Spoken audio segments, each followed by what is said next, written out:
transforming musical linguistic objects, elf machines.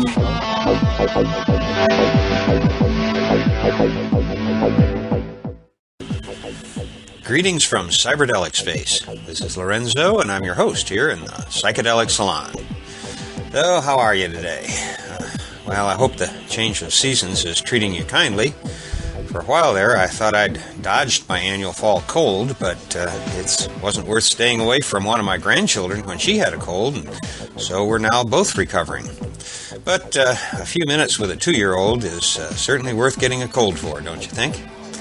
Anyway, I had planned on getting this podcast out a little earlier this week, but with my cold, my voice sounded like I had a clothespin on my nose when I was talking.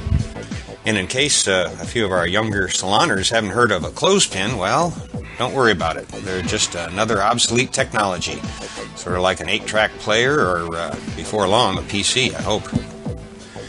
Well, are you ready for a little more Terence McKenna? While I continue tracking down some leads on getting recordings of the rest of this year's Palenque Norte Playalogs at the Burning Man Festival, I thought I'd go ahead and play this recording that was sent to me by one of our fellow saloners.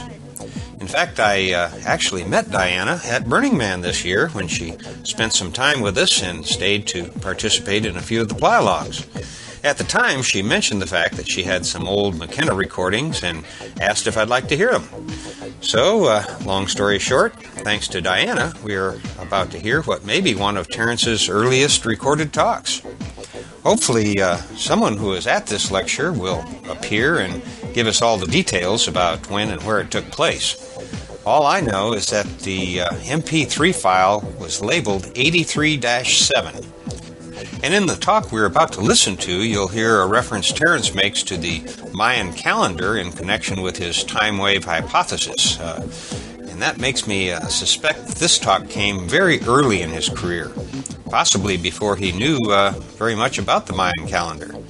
Or maybe I'm reading too much into this myself, and so I'll just wait and see if anybody comments on this phantom issue on the psychedelicsalon.org blog, where I've posted the program notes for this podcast. But as you listen to this with me right now, you might find it interesting to think about the fact that this talk might be almost 25 years old, and that certainly might give you a little better appreciation for the quality of the mind of Terence McKenna. Now, you might want to brace yourself for one particularly long stretch in which Terence goes into minute detail about his insights into the structure of the I Ching. But even if you don't want to make the effort to follow his every little description to its conclusion, I hope you can appreciate this particular recording of this rap of his, because it seems to have come early enough in his public speaking career that he still seems to have great enthusiasm for this new idea. Actually, I can't remember hearing him do a better job of describing this somewhat abstract concept. And I'm going to drop a little clue here before we begin. Listen closely to the date that Terence gives for the endpoint of his time wave hypothesis. I think you'll find this something worth discussing in the comment section of the program notes, and that's all I'll have to say about this for now, but I do find it quite curious myself. So we begin with Terence reading a few words he'd jotted down that cover the range of topics he planned on covering in the talk we're about to hear. I'd not heard this recording before, and so it held quite a few surprises for me, and I hope that's true for you too. Let's listen. The poster says the syntax of psychedelic time, fractals, endpoints, end times, 0 points, something like that. What all this indicates is a set of ideas that I want to share with you that are a slightly different tack than my normal lectures. My normal lectures deal with the psychedelic experience as a generalized and historical phenomenon. But this effort at communication is slightly more personal in that it's an effort to impart one idea that came out of an involvement with psychedelic substances. My idea, it is idiosyncratic It is a psychedelic idea, certainly, but it's only one of an infinite possible set of such ideas. And the reason I spend time on it to communicate it to a group of people like this is because I think it can serve as an example of psychedelic ideas generally, how they're formed, how they operate, and what's so great about them. And perhaps with an element of ego, I think that this idea intrinsically has an elegance that makes it worth pursuing. But before I talk about that, I want to talk about fractals for a moment as they're understood in orthodox mathematics, because the idea of fractals will serve as a basis for much of what I'm going to talk about.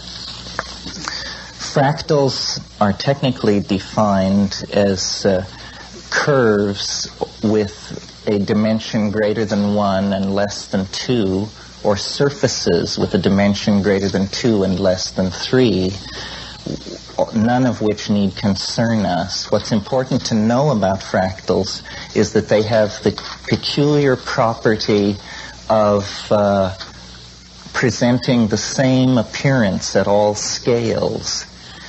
An example of a fractal in nature or a fractal-like phenomenon would be a mountain range, which when you get up to it and examine small pieces of rock that are sloughing off the face of the cliff and hold one up against the light, you discover that the edge of the small fragment of rock and the edge of the mountain range are in fact the same thing. And at first this doesn't appear startling because you say, well, the mountain is made of this stuff, this small boulder is made of this stuff, and it simply fractures the same way. But actually, a number of issues are being touched on in this phenomenon. First of all, when you begin analyzing nature, you discover that many forms of phenomena are fractal. Coastlines, islands, the way processes condense, the way solids condense out of liquids in cheese making, for example, or something like that. There are many kinds of processes where a single process is reflected and refracted at many levels of magnitude, so that the whole and its parts and many levels within the whole composed of its parts all have the same structure. Some fractals have been known for quite some time, since the late 19th century, but they were considered pathological curves because they had the property of infinite lengths in very short distances, because they adumbrate themselves so intricately that their length can be said to be infinite. In the same way, you can understand that very readily if you ask yourself, how long is the coast of California? Well, it depends on what we mean by this. Because the smaller the unit of measurement that you use, the more detail that will arise. And at some level, the unit of measurement is so small that it's smaller than the molecular interstices of that which composes California. And at that point, the length of the coastline becomes infinite. Okay, so you get the drift of what fractals are and how they've been treated by mathematicians, particularly one mathematician. You can't discuss fractals without giving all the credit there is to Bernard Mandelbrot, because if you don't give him all the credit there is, he'll ask you why not. So he has invented this branch of mathematics, he has perfected it, and he's given us marvelous books where you can see these curves. And I thought about making this a slideshow because the fractals are tremendously beautiful objects aesthetically. But I decided against that because I want to hold to ideas This is a think-along lecture, by the way, and you're free to think along at any point that you feel so moved to do so. Okay, so that's what fractals are for orthodox mathematics. The psychedelic part, and what I did with this, was I began to think about time.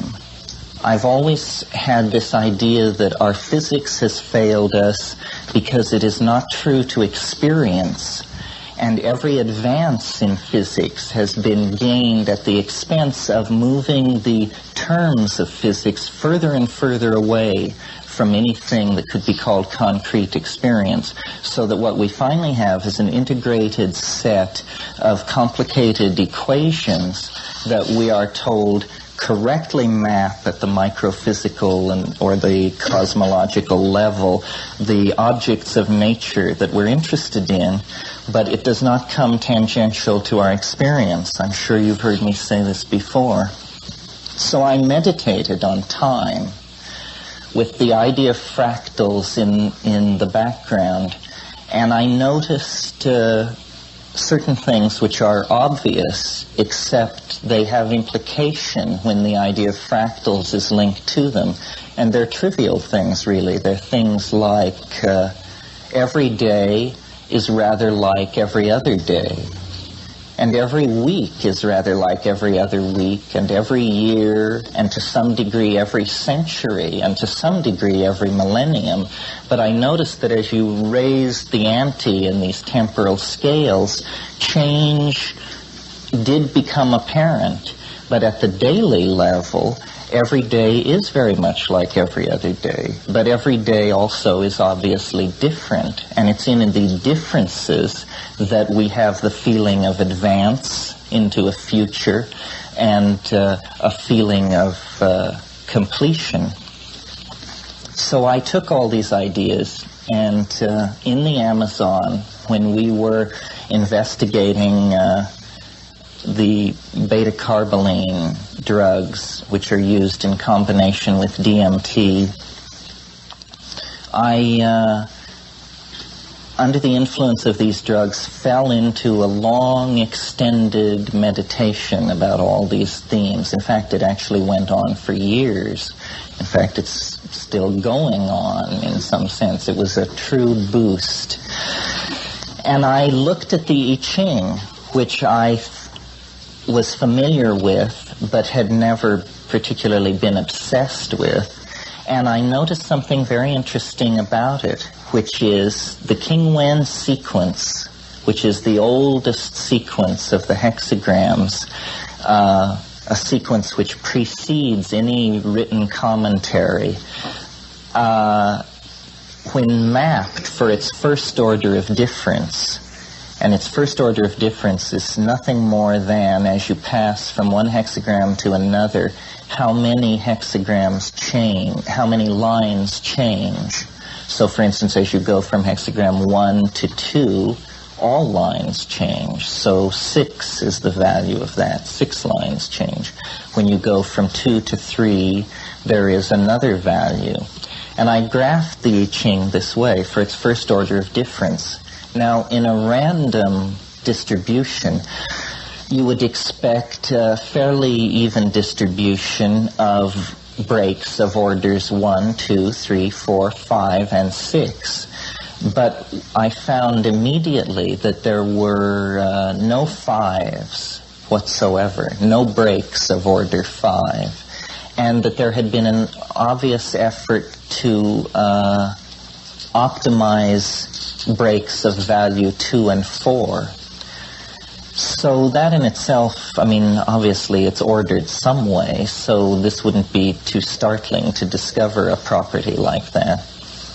And I should pause for a moment and point out, for people who have interest in the I Ching, that the I Ching is actually formed of 32 pairs. If you've ever looked at it, it's formed of pairs such that the second term in each pair is the inverse of the first term.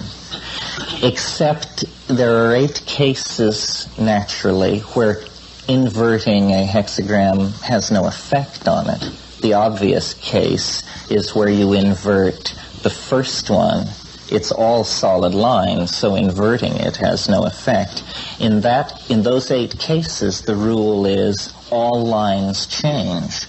And you see following the first hexagram, which is all solid lines, is the second hexagram, which is all broken lines. So in studying the sequence of the I Ching, your problem is not really how are these 64 hexagrams arranged. The question is, how are these 32 pairs of hexagrams arranged? So I graphed the first order of difference, as I mentioned, and then I noticed a peculiar visual symmetry in my graph, which was, it looked basically like a random squiggle, except that the beginning and the end of the wave were stereoisometric reflections of each other.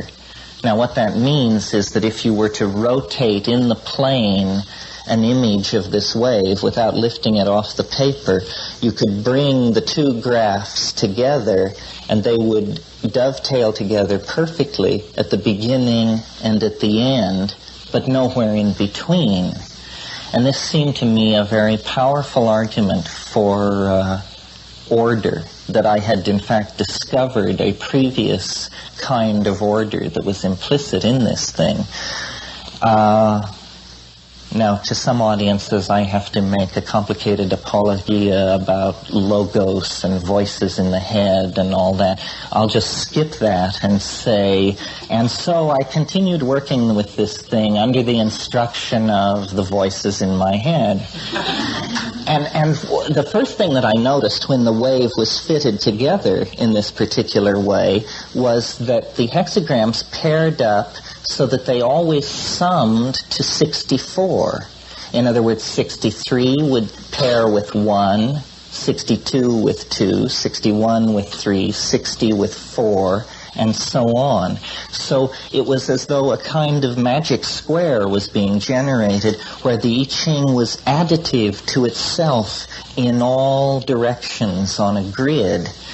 And so I took this forward and backward running 64-term glyph or graph, and I said, aha, it is the complete I Ching running forward and backward against itself.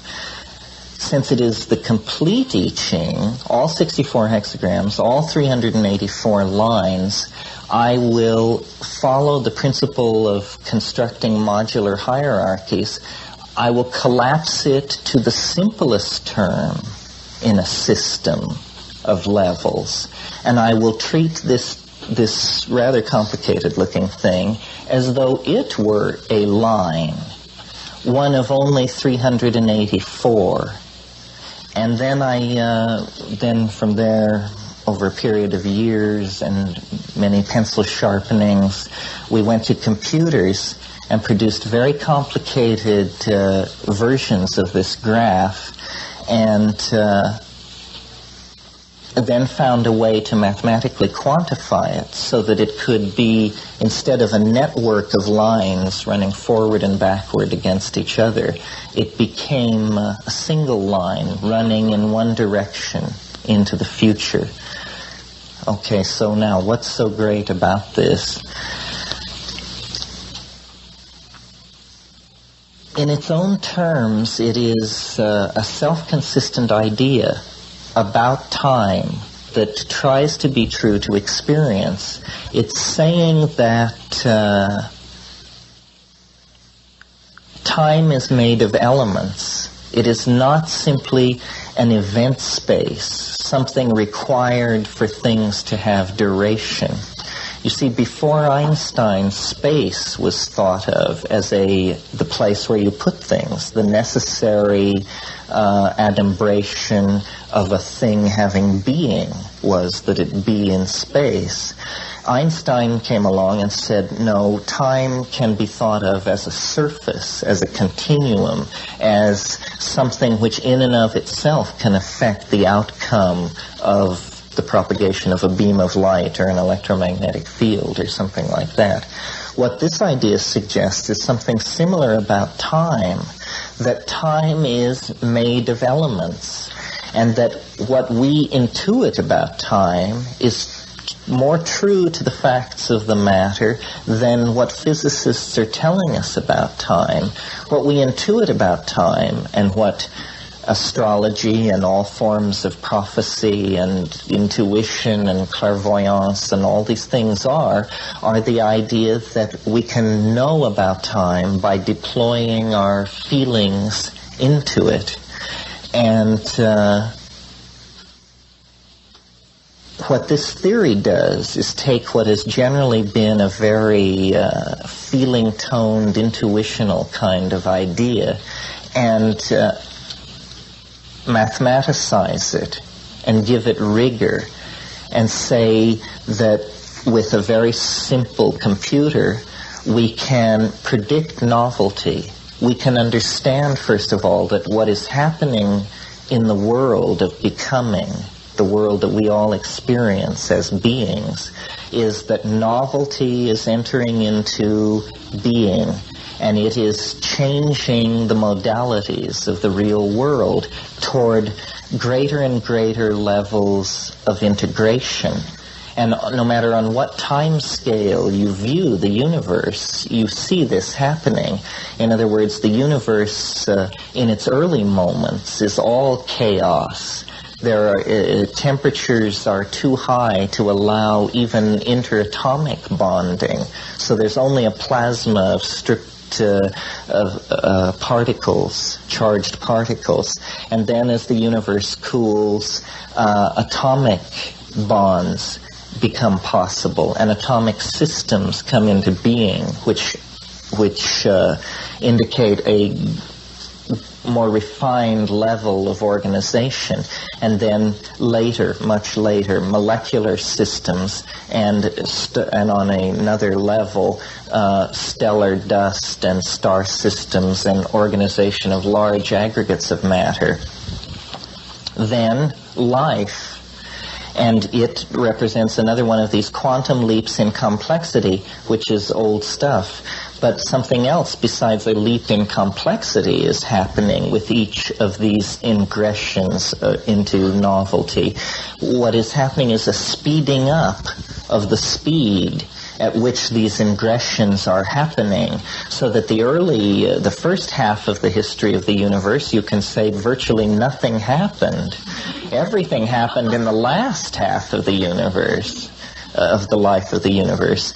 And about a billion or 2 or 3 billion years ago, about 20% of what we assume to be the total life of the universe ago, life appeared.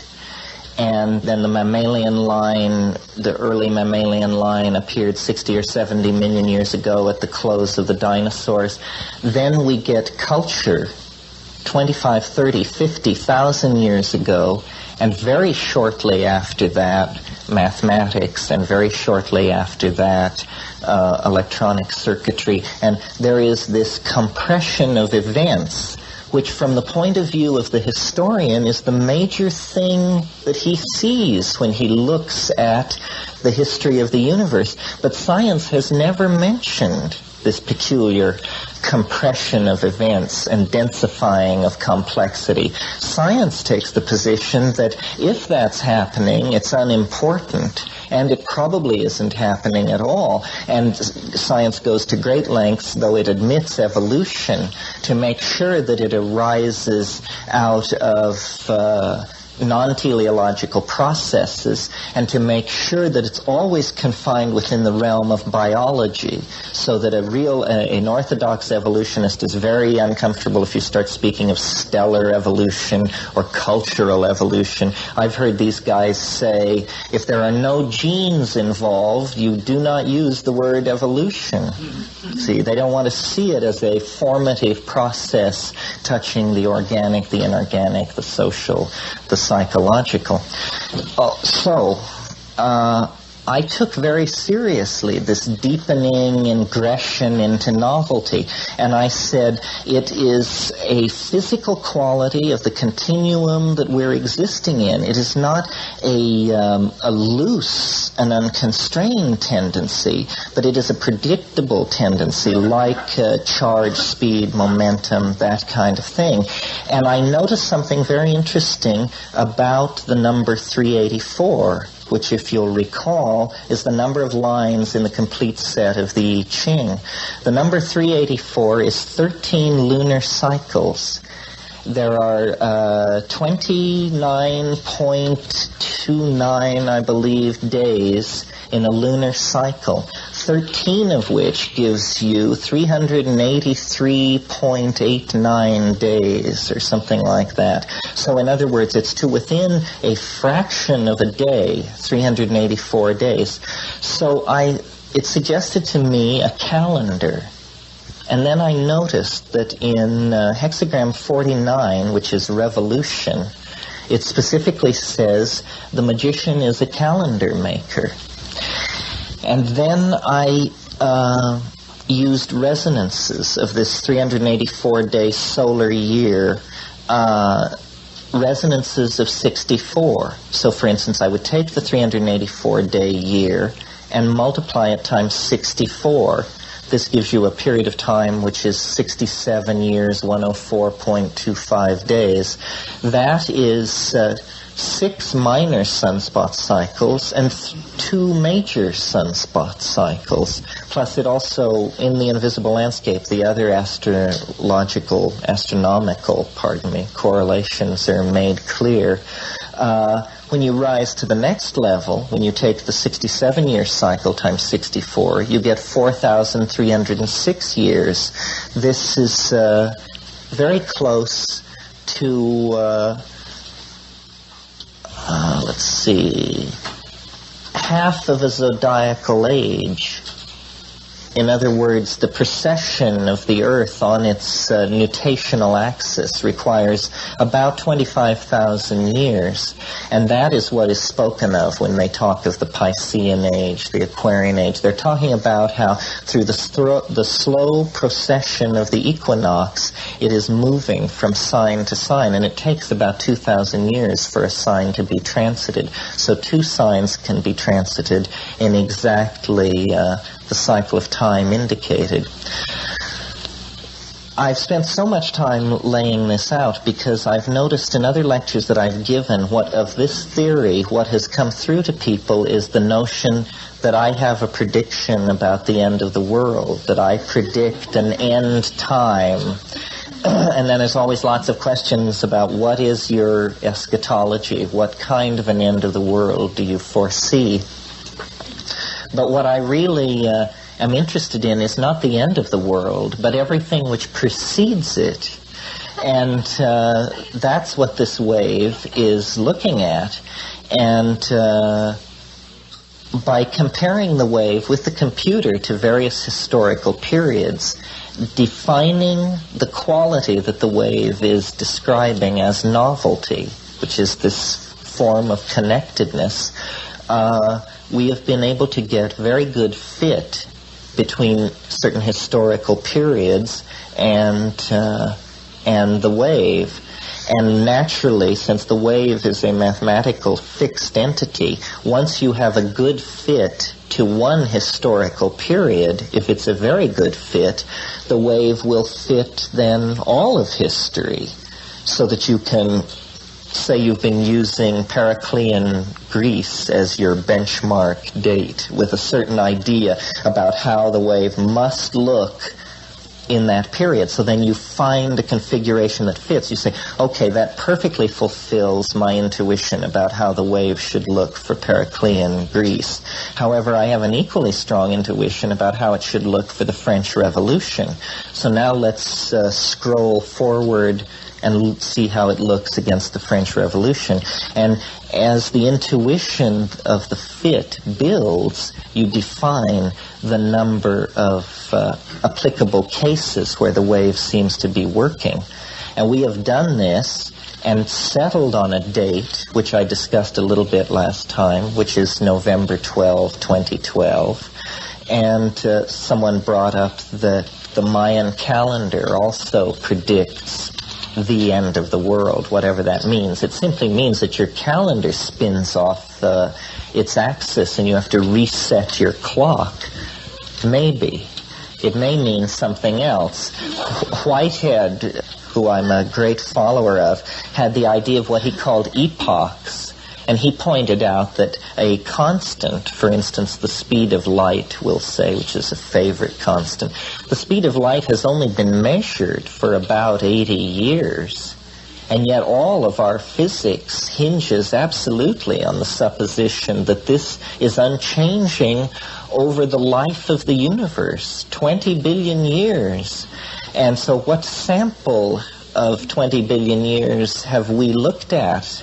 We have sampled 80 years in one spot in the universe. And yet from that, our physics is extrapolated.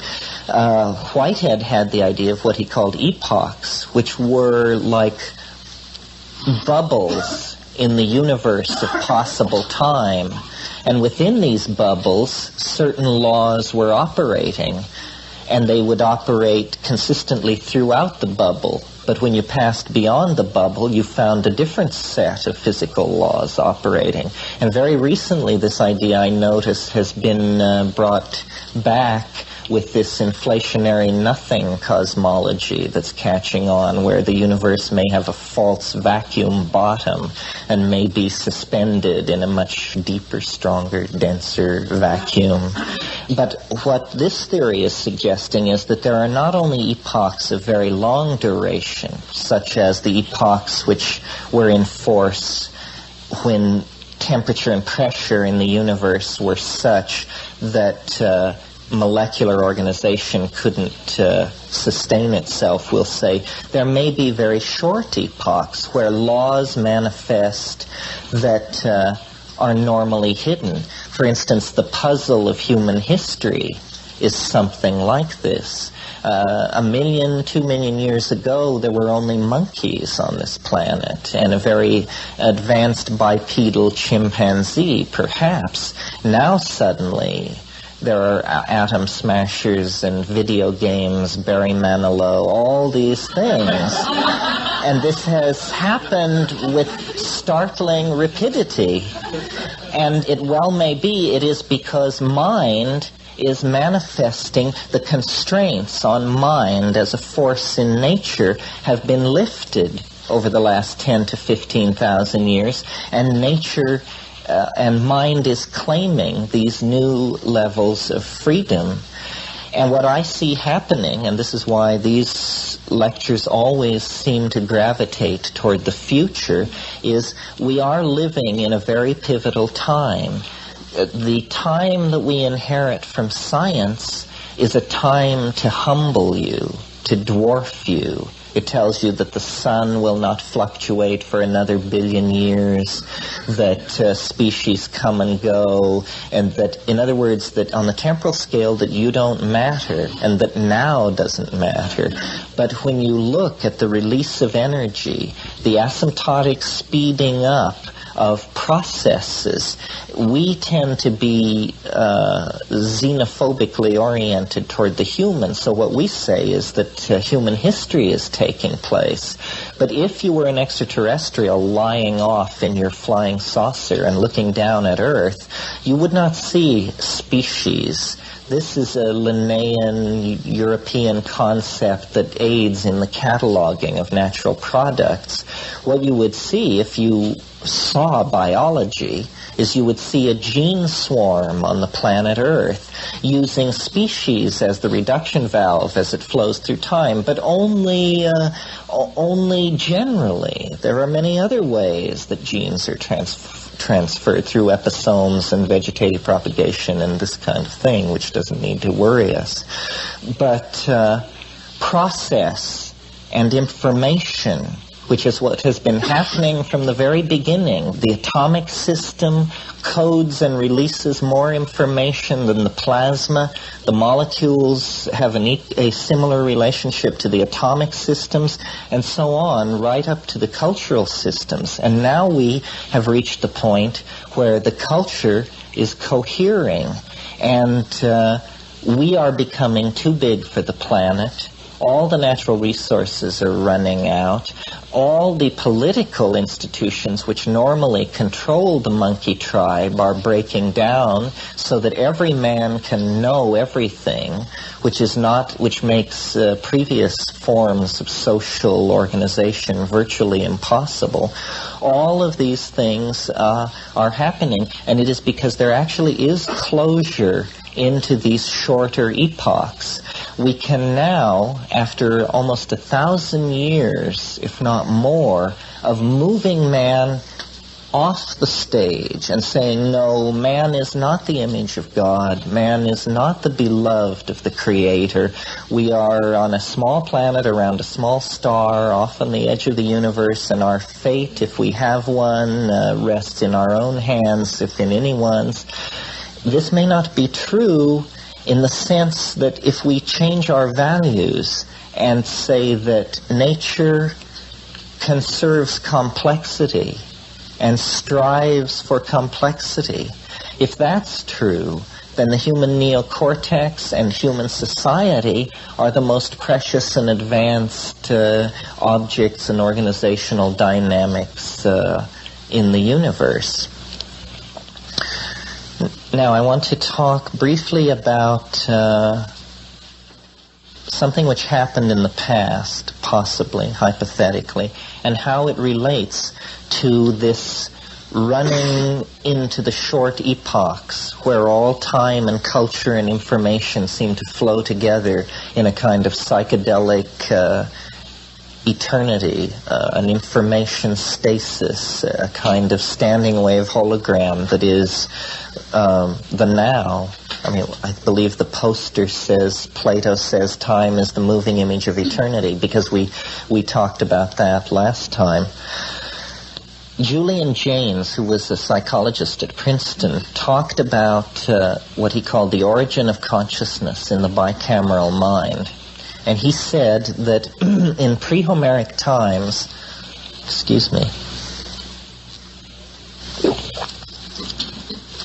what we experience as ego consciousness was experienced differently by people in those early societies. What we experience as ourselves, something which we completely dominate and somehow enfold in our bodies, this is the cultural metaphor that the self is inside the body, they experienced as outside the body and exterior from the ego, and somehow independent of their own will, so that what we experience as the self and the ego, they experienced as a kind of disembodied God, or guiding voice, or inner spirit, or guardian angel.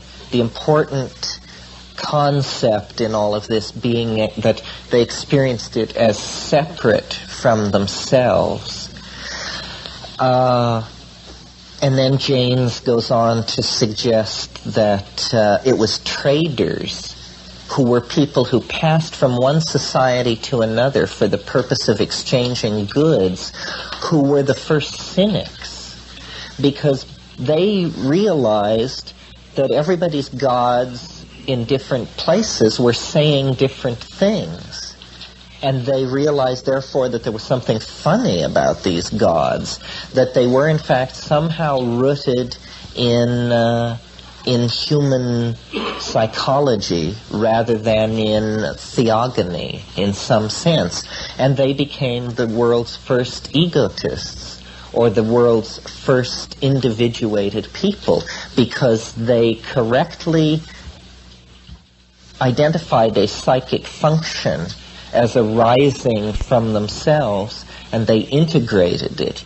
And then he goes on, I don't want to spend too much time with this, but then he goes on to say that it was the spread of trade, the rise of money, all these things which broke down these dialogues between cultural wholes and their gods, and that when it broke down, that was what shattered that world of city civilizations that is the true ancient world. In other words, the world of Babylon, Sumer, Chaldea, the states which precede the Hellenic world, were shattered by the breakdown of this dialogue between the people and the god and kingship. He talks a lot about how the kings were associated with this voice in the head, so everyone thought the king was speaking to them when they were told to go pump water, herd the cows,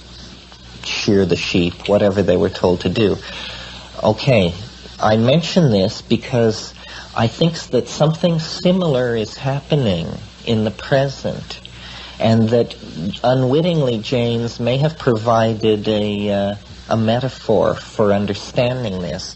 We talked a bit last time about the flying saucer and how it was a projection of a future state of mankind, a mobile psychic entity linked to the idea of the exteriorization of the soul and the interiorization of the body in electronic circuitry. I think that what we all experience as our culture, fashion, rock and roll, politics, music, media, all of these things which we experience as the clothing that we must put on in order to be able to talk to each other.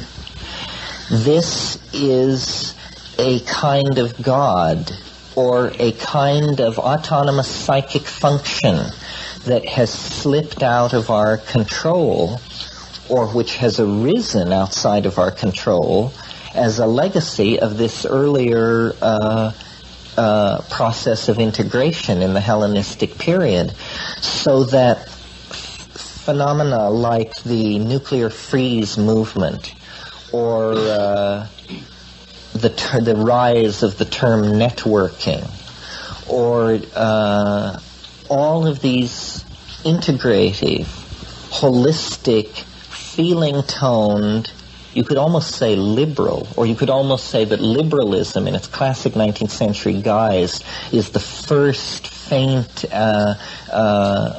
sounding of this theme.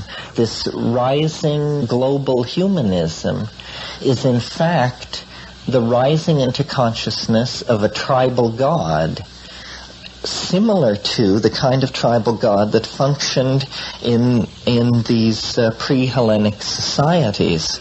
And however, in the present cultural context, cultural evolution is happening so fast that it is not going to take a millennium to pass through, the first faint enunciation of the theme, the full-fledged exploration of the theme of cultural wholeness as exteriorized God or godlike mind, to the integration of it. And the psychedelics, I believe, are the key to moving from wearing culture like clothes to recognizing that culture is this intensifying reflection of an aspect of the self and integrating it into the self. And that's what all the hullabaloo is about, I think. And I think that this is happening. And if the date 2012 means anything, it means simply that we could take that as, we could make a statistical model of what's happening and say that on November 15th, 2012, a sufficient number of people will have integrated this state of global electronic selfhood that it will be irreversible.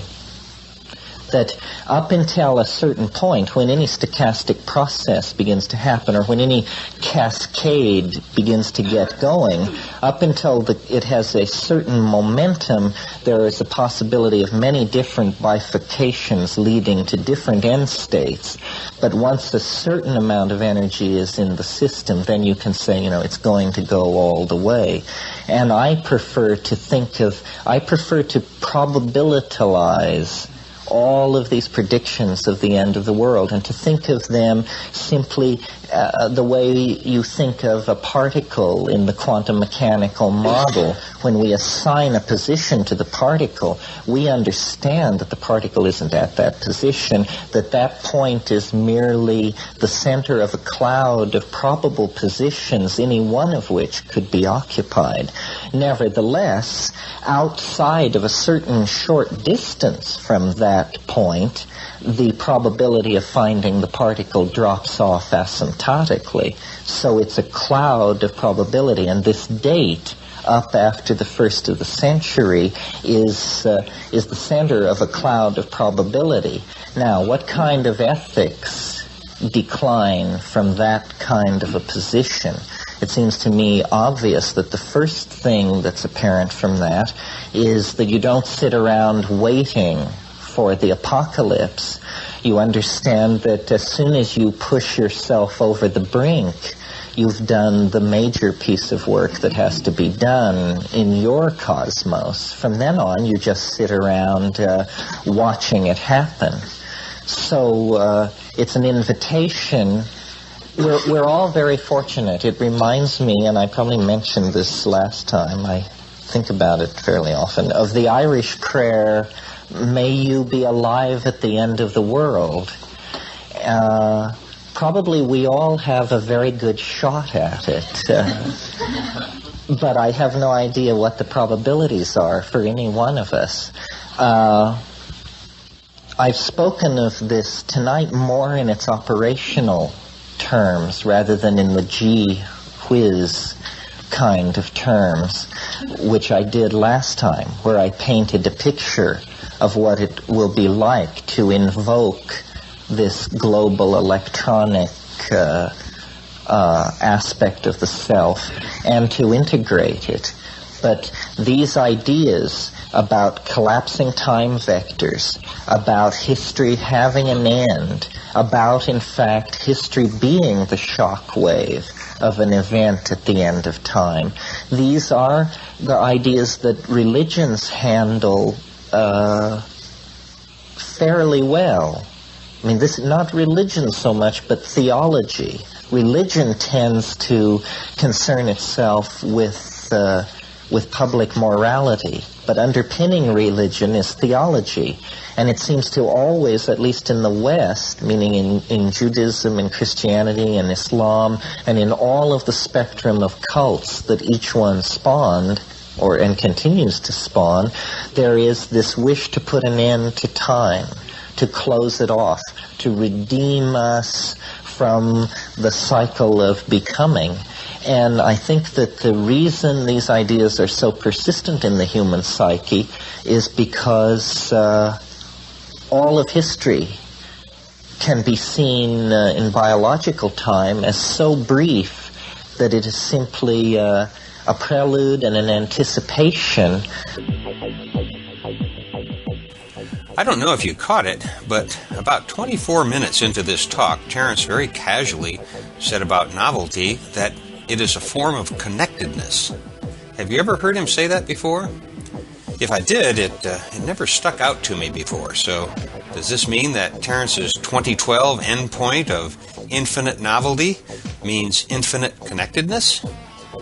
Well, to relieve the tension that such a question might bring up in some minds, I think this might be a good time to remind myself that in addition to many other things, the good bard McKenna had a streak of poet in him. So maybe we shouldn't think along too deeply to his each and every word. Or maybe we should.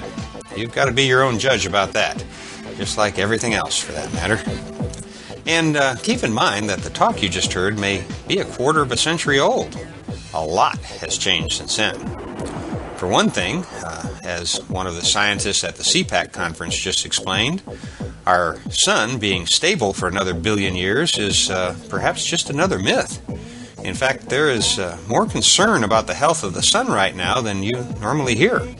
And in a few months, I'll be traveling up to interview one of these researchers so you can hear this information directly. And there will be more information coming to you as a result of that conference also. As fellow Saloner Max can tell you, there is a world of information about our prehistory that isn't being taught in the universities. And once a few more pieces of it become so well researched, well, a lot of things may change then in the human psyche. But I'd better get off this topic now and save it for another day. By the way, in case you've never had a chance to check out our notes from the Psychedelic Salon blog at psychedelicsalon.org, I probably should let you know that for the program notes for each of these podcasts, you can find the number of minutes and seconds into each program where various quotes may be found. Now, in case you're wondering why I've gone to the trouble of doing this, it's for you DJs out there who are looking for new McKenna sound bites to add to your mixes. All you have to do is go to our blog and search on Terrence's name along with any word combinations you're looking for a soundbite with. At least that's one reason for the program notes. The other is that until the search engines figure out how to index MP3 files for searches, the program notes can act as sort of a low-tech pointer for the search engines to pick up on. I've received a lot of interesting email lately, and if I don't start reading some of it soon, we'll probably be almost a year behind. But the next two actually did come in this week. The first is from Jed, who says, among other things, "Oh yeah, the other question. What are you reading at the moment? I'm reading Living My Life by Emma Goldman. Good stuff. I'm on the first volume and it keeps drawing me back in. I didn't get what my fiancée meant when she described it to me when she was reading it. Now it's my turn and I'm actually getting it. I thought it was just some kind of a communist, anarchy, feminist literature, the way she described it before. Not that that's a bad thing, just didn't think it was my thing. It's so much more, though. Check it out if you haven't read it yet." Well, Jed, right now I'm reading 2 books about the Dogon by Laird Scranton, who I interviewed a week ago and will be podcasting before long. And did I mention that I never read only one book at a time? Because I'm also in the middle of 2 other books. Programming the Universe by Seth Lloyd and The Zahir by Paulo Coelho. And after that, I'm planning on reading Chemical Warfare by James Ketchum, who I met at Burning Man this year and who I'll be interviewing for a podcast sometime after I finish his book. Getting back to the email, Jed finishes, "Peace, my friend. P.S. I sent a donation via PayPal, but it sat there loading the next page for 5+ minutes, so I don't know if you got it. I certainly hope so. It wasn't much, but I know you'll put it to good use." Well, it did arrive, Jed, and hey, thank you so much for your donation. And you're right, it will be put to good use in support of the salon. Our second donation this week came in from, I call him DJ L, who also sent an email that I have to say totally blew me away. I'm going to read a few parts that might resonate with you, but first I want to make a little disclaimer here. And this goes out to a whole lot of you who write to thank me for doing these podcasts. I want you all to know how deeply I appreciate your thoughts, and I also want to remind you of something, sort of a reality check, I guess. I've said this before, but it probably bears repeating. I'm just an ordinary person like you. Granted, my life since leaving the world of the corporate wage slave has been significantly more interesting than my life before, but that doesn't change the fact that I'm looking for the same answers you are.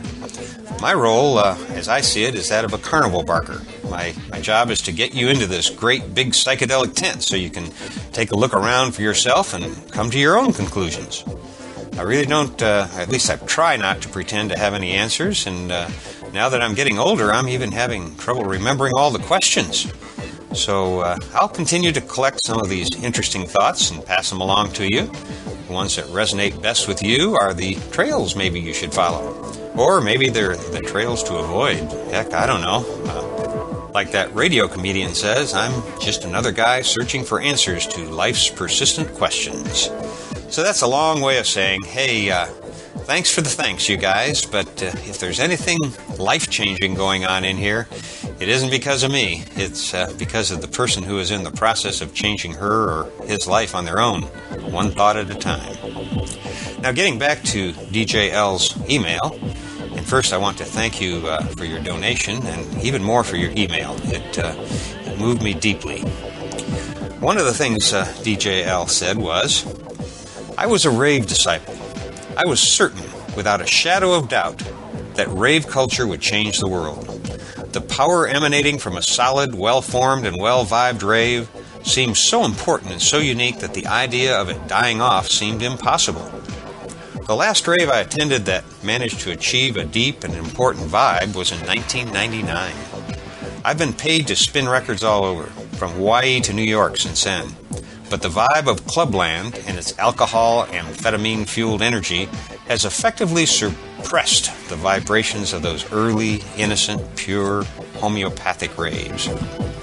I am writing all of this to let you know that I understand and feel your pain over the last Burning Man that has seemed to test your faith in very real ways. I felt that same challenge as I watched a scene that I loved and meant so much to me dissolving under the heavy yoke of marketing, money, and the law. I know there may be an event or two that bubble up with some level of honesty throughout this country and all over the world, but their rarity has made spending my limited resources hunting them down a less than attractive choice. I had given up. Well, I appreciate you relating to my feelings about Burning Man, DJL. And in fact, I've received similar messages from a lot of people who also experienced the end of something that at first felt so promising. And I'll have more to say about that in future podcasts. But as an aside, for all of you who wrote to ask about my intentions about going to Burning Man next year, let me put you at ease. Even though I'm reevaluating my thoughts about that event, and even though it appears that some of my friends won't be going next year, nonetheless, barring anything unforeseen, I do plan on going again next year, so I'll see you all there, I'm sure. Now, getting back to DJ L's email, after telling me about the trajectory of his life lately, he went on to say, this April, I picked up my first iPod. After all, I've been DJing records for years and hated going to MP3s. I did a few iTunes searches and came across the Psychedelic Salon and Dope Fiend. Even after 15 years of a psychedelic search for truth, even after hearing Terence McKenna in his space-time recordings years ago, I still felt lonely. Other than my wife, my beliefs seemed so out there that I didn't feel comfortable discussing my visions with others. After listening to Terence and Shulgin and you and so many others on your podcast, I began to find my faith again. While the rave scene still labors under the oppression of money and law, I found in the wisdom captured on your podcast keeping me in tune. I know that right now your experience at Burning Man was frustrating. As I heard you speak on this in the last few weeks, I felt much empathy. It's hard to watch something you love being trampled on by commercialism, marketing, and a loss of focus. Maybe that isn't what you experienced, but if it is, if you're feeling your faith tested through this situation, I would like to offer my story and my reconnection through your hard work as a positive, hopefully motivational addition to your story. Well, DJ L, you have certainly motivated me, that's for sure. And in a way, this all circles back around to what I was saying a few minutes ago, that all the action is in the tent, and I listen to these lectures for the same reason you do, to be challenged by new ideas and to get motivated to stay outside the mental boxes my culture tries to force upon me. As that Canadian comedian Red somebody or other always said, we're all in this together, you know. But to close the loop on your comments about the rave scene, I've been hearing much the same from a lot of different directions, which is why I was disappointed that Mark Healy didn't make it to the Burn this year. He was to be one of the Plialog leaders and is as well connected to the current dance scene as most anybody I know. I keep meaning to email him and catch up, but I'm now managing to have several email-free days a week, and so those little things keep slipping down the list. And I've decided to not feel bad about not keeping up with email because, unless I miss my guess, you're probably in the same boat right now. Now let's get on to a couple other emails that are more or less representative of several others as far as the comments or questions that they pose. And I hope I don't hurt anybody's feelings by choosing one message on a particular topic over another, but hopefully this will answer a lot of your questions. The first one's from Gary, who writes, "This latest one intrigued me. Podcast 111, Establishing a Tribal Land Base. The part where people are talking about you cannot choose your relatives, but you can choose your family. I'd like to try hooking up with some of these people by email, as it seems silly not to make some new friends. What is the best way of doing this? Is it possible to get personal messages if I leave my email address in the comments area where the podcast is? Or is there a special board available where I can leave a post? Are there any video chats going on now on a regular basis? I'd like to know more about what is available and already up to facilitate meetings. From what I could see, there seems like little input from people in the comments area, which surprised me. I thought things would be jumping with activity. Maybe I'm not in the right area on the website. Well, Gary, I too wish there was more activity on the psychedelicsalon.org website, but the fact is that we all listen to these podcasts mostly when we're away from our computers. And by the time we get back into the net, we've forgotten about what we were going to do because we've taken in so much new information in between. In fact, I do this all the time myself, just today, in fact. So let me just take a little side here and say, hey, Dope Fiend, if you hear this, hey, thanks for that nice shout-out in your podcast number 97. That was really kind of you. And I'm looking forward to your 100th podcast from Amsterdam. Any chance you'll try to get the dopefiend.co.uk chat room going while you're there? I think a bunch of us would like to jump in and say hello in real time. Now, the final thing Gary had to say was, the other thing I wanted to mention is you should try checking out some videos in the video section of google.com. And then he went on to list some of his favorites. And so this is probably a good segue for me to mention that the other day I posted a YouTube video of a few of the ply logs, at least a few moments of a few ply logs. And you can find that on the psychedelicsalon.org blog as well.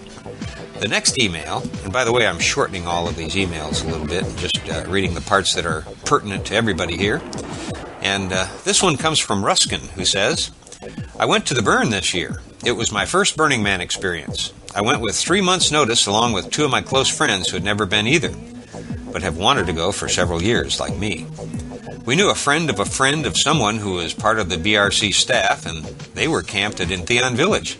So we got to have our own camp at Entheon at the intersection of 230 and Boreal, 1 block from the Esplanade. Not bad for a virgin, eh? Well, that's a lot better than not bad, Ruskin. I'd say you caught the wave on your first try. He goes on, I had made plans ahead of time to attend the ply logs at your Plenke yurt, but I couldn't find it. I know it was 7:30 in intertidal, and I rode by that area like 3 times, but no success. I did get to see Daniel Pinchbeck at Entheon on Friday, but the end was cut short by the whiteout that afternoon. Oh well. Well, to keep this part short, I'll say that Burning Man was the greatest thing I've ever done, seen, felt, or known, and my friends feel the same way. All of us, plus new recruits, are already planning for next year's burn. I'm counting the days. I'm sorry you're having mixed emotions about Burning Man. I can't see myself becoming jaded about it simply because I see it as much too important an event at this time in our history to take it for granted. For me, it is a clear reflection of the attractor, of the transcendental object at the end of time. See you on the playa. Well, Ruskin, yes you will. And this time I'll make sure that we post some better directions to our location. You weren't the only one, by the way, who didn't find us this year, but hey, that's the playa. All the better reason to go back next year.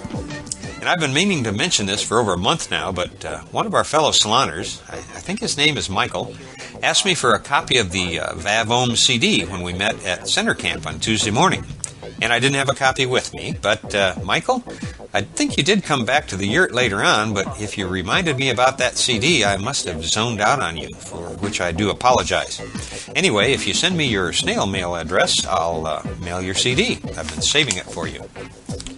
Also, I received an email from Keen, who has a really interesting experience that I want to talk with him about, but until this very moment, I'd forgotten that I hadn't responded to him yet. Sorry, Keen.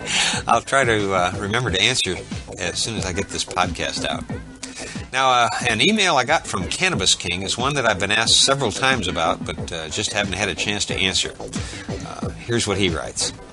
I've attached a picture that I've seen numerous times. I saw this tapestry at Burning Man in your tent. It seems to surround Terence McKenna. What is the story behind it? Is there any way I can get a tapestry? And would you be able to send me a full-size picture of the figure if it's not too much trouble? I want to make a sticker of it, slap it on my car. Well, here's the story as I understand it, but maybe one of our fellow saloners can correct me if I'm wrong. What I was told was that this drawing was found in a cave in Algeria, and that the reproduction of the image was done by Kat Harrison. How it got from her drawing to that particular tapestry, I don't know.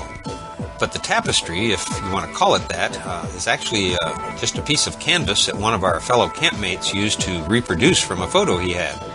At least that's how I understand its origin, and I've checked all of my photos from this year, but none of them is of the tapestry alone, and they're all kind of dim. And the only other year we used that was in 2003, and somewhere I think I have a picture of it then, when we had it on a big frame outside in the sun. I'll see if I can find that and send it to you. Cannabis King, by the way, is one of our fellow saloners who turned up at Burning Man this year, and I look forward to seeing you again next year, Cannabis King. Wow, this is the longest I've ever gone on one of these podcasts, but there's been so much email that I don't have time to answer that have some of these same themes running in them that I think it's important to clear it all out right now. So if you'll hang in here with me, I'll read a couple more emails. This particular one comes from Eric, but it's representative of far too many emails I get. And remember, as I read this, that I'm just the carnival barker, so it's hard for me to know how to respond to emails like this other than to just keep on producing these podcasts. Here's part of what Eric wrote. I am 19 years old, and I feel compelled to share with you my gratitude toward your efforts. Your podcast has changed my life, or at least confirmed my questioning of life. I live in an extremely religious area. In fact, our small hick town has the world record for the most churches on one street. I've been forced to go to church and believe in some wonderful fairy tale all of my life. I never really fell for it. I'm more critical of things, but my family misunderstands my curiosity. They use the term blasphemy. 2 years ago, my dad found out I was growing mushrooms in my room. He actually called the police and had me charged with manufacturing and delivery of psilocybin. He claimed that he wanted to stop me now before it ruined my life. Now I'm a convicted felon. My title does not by any means help me out in life. If anything, the violation of my spiritual practices only delayed my spiritual development. When we were 17, my friend and I found out about a local head shop that sold mushroom kits. We bought one. It produced a little over an ounce. At this time, I did not know about Arrowwood, and that's arrowwood.org in case you guys are wondering. So we had to guess on how many of the sacred sacraments to eat. I ate 4.1 grams of dried, and he ate the equivalent of about 8 grams. My friend did not have a very pleasant time. He said he was possessed by demons. He would tense up and grumble evil-sounding noises constantly.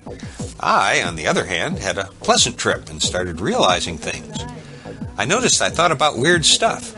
It was the kind of stuff that normal people don't usually worry about. I realized people don't think about these things because it's all explained to them in their religious brainwashings. My friends never shared this insight. They could not shed their brainwashings as easily as I could. To this day, they only take shrooms to get messed up, whereas I take them only on my own and I think about things. After I got busted, I began to think I was the only one who thought this way. And I started to revert back to knowing nothing and believing in the obnoxious hypocritical, too good to be true fantasy that my family so strongly and blindly embraces. One day I got an iPod. A friend told me about podcasts. That's when I stumbled on the Psychedelic Salon. I listened to a few episodes. I noticed that everything these people were talking about and explaining, I had already discovered on my own inner space voyages. I mean, word for word, most of it. Even though I had already obtained the information on my own, it was so critical for me to know that there are others that think the same way I do. I have never met any person face-to-face that shares the same thoughts that I have. Thank you, Lorenzo, for helping me in my personal battle with the government and its corporate methods of mind control, in parentheses, religion. I'm fully behind the effort to expand human consciousness, but there are so many people who don't have the ability to think for themselves, like 90% of America. What can we do? Please, whatever you do, do not stop doing these podcasts until there is not one more ounce of information that could possibly be shared. Well, thank you so much for sharing that, Eric, and for letting me share it with the rest of the salon. And like I said a minute ago, I hardly know where to start to comment on it. Perhaps the most important lesson we can all take from this is that it's truly possible to overcome some incredibly high barriers that our cultures use to fence in our minds. First of all, and I really hate to admit this, but before I found these sacred medicines myself, I was a parent much like your dad is. Well, not quite that close-minded, because in my wildest imagination I can't think of ever turning one of my children into the police, or anybody else for that matter. It boggles the mind to think that someone could be so blinded by government and religious propaganda that they'd do something like that to another human being.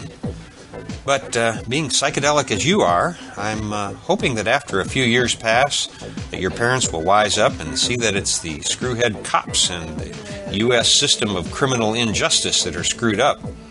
In my humble opinion, you actually saved your life. You didn't ruin it. And it sounds as if you've come to the same conclusion. Well done. You're a true psychonaut. Now, as to the religion part, well, that's a little trickier for me. I, too, was raised in a religious household. Not as strict as yours, Eric, but strict enough that it took me over 40 years to break my mind free from their brainwashing. And I probably never would have made it without the help of our sacred medicines. But from the point of view of my longtime friends and family, well, the way they see it is what they call drugs has ruined my life. And all they see is a former altar boy and Notre Dame graduate who is now very much against the entire structure, system, and mental gulag that the Catholic Church has become, at least in my humble opinion. And for what it's worth, I'm equally jaded about every other organized religion as well. As you've probably discovered, there is little, if any, overlap between religion and spirituality. Frankly, all I see in religion is power-mad, money-mad, and just plain mad people whose main thrust in life is to control everybody else. That said, I also know quite a few highly psychedelic people who still practice one of the major religions. Now, don't ask me how they reconcile that behavior with some of the mystical experiences they've had with our medicines. I can't figure that out myself. But nonetheless, they're really wonderful people, and I don't feel that it's my place to spout my own feelings about religion to them. In my case, I've found it easier to move through my world without any unnecessary confrontations, particularly about a topic on which people seldom change the minds that were forced upon them as children. Maybe on the religion front, it's best to just lay low right now until you're completely out on your own, physically, like you already are mentally. For my part, I'll do my best to follow your suggestion and keep on podcasting until there's not 1 ounce of information left that could possibly be shared. Thanks again for writing, Eric. Hey, hang in there, my friend. I'm sure that you're going to come out of this with a life that your friends can only wonder at. Press on, Eric. Press on. You're already a hero in my book. Well, this has certainly been the email day, hasn't it? I guess I've got enough energy left to read one more before we leave the salon today, but it brings up something that I hope a few more of you will become involved with. This email comes from, and I hope I'm saying this the right way, because at first I was going to say Jerome, but it looks like you've done a real cool thing the way you write your name, and so I probably should pronounce it J-Rome. Anyway, J-Rome sent a great little poem of his along with these words. Lorenzo, you are a cool man. And J-Rome, I've got to thank you for that. It isn't very often that a 65-year-old guy can be made to feel that he's cool, but coming from you, I've decided to believe it. So, hey, thanks for that. He goes on, please accept this digital hug complete with a manly pat to the back and slightly extended duration for sincerity. Hey, great imagery, J-Rome. It's my very first digital hug. Thanks. From your podcast, I gather that you are very busy, so if this message reaches your eyes, score 1 for my internal Get Off Your Butt and Follow Your Heart program. I have more works from my heart I want to share with you if you like this one. I have never been able to make it to a rave or rainbow gathering. Thanks to you, I am now aware of Burning Man and the Mind States conferences, which I also keep missing. But it's coming. I can feel it. At long last, a purpose for this monster that rages inside of me is becoming clear. Mankind, through negligence, has already purchased tickets to some planetary thrill rides. Katrina was just the tip of the iceberg. Two of the keys to survival are attention and love. We need to switch from striving for profit to striving for the prosperity of life. Whether you're wealthy or poor, profit's more important than you, which means profit will consume you too. While we're selling more and jailing more, profit's prevailing more than life, and profit's not alive, yet consumes the living to survive, like a zombie, right? So it's Fright Night on planet Earth. Profit zombies are trying to devour her. Let's stick together and help spread the word.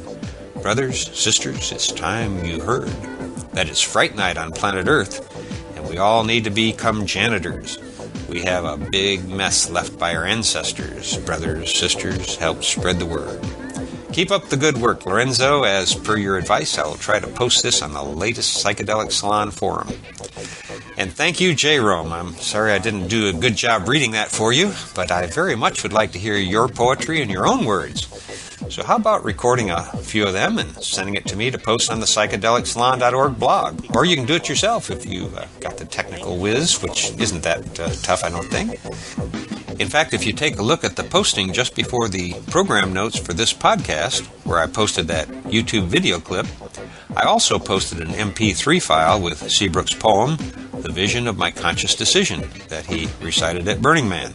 In fact, I've also asked Seabrook to record some more of his work for us here also. So how about it, J-Rome? And how about you other poets out there in cyberdelic space? Why don't you all add your voices to this beautiful song we're creating together here in the Psychedelic Salon? And thanks a lot for the kind words, J-Rome. They mean a lot coming from you. Well, that's about all I can do for now. This has been our longest time together for a while, but it's been fun. I look forward to being back here with you next week. Before I go, I want to mention that this and all the podcasts from the Psychedelic Salon are protected under the Creative Commons Attribution Non-Commercial Share-alike 2.5 license. I think it's 3.0 license now, actually. And if you have any questions about that, you can click on the Creative Commons link at the bottom of the Psychedelic Salon webpage, which you know you'll find at psychedelicsalon.org. And if you have any questions, comments, complaints, or suggestions about these podcasts, well, hey, just send them to lorenzo@matrixmasters.com. And thanks again to Diana for sending me today's talk by Terence McKenna. And thank you, dear Terence. What would we have ever done without you? Chateau Layuk, thanks again for the use of your music here in the salon. And for now, this is Lorenzo signing off from Cyberdelic Space. Be well, my friends.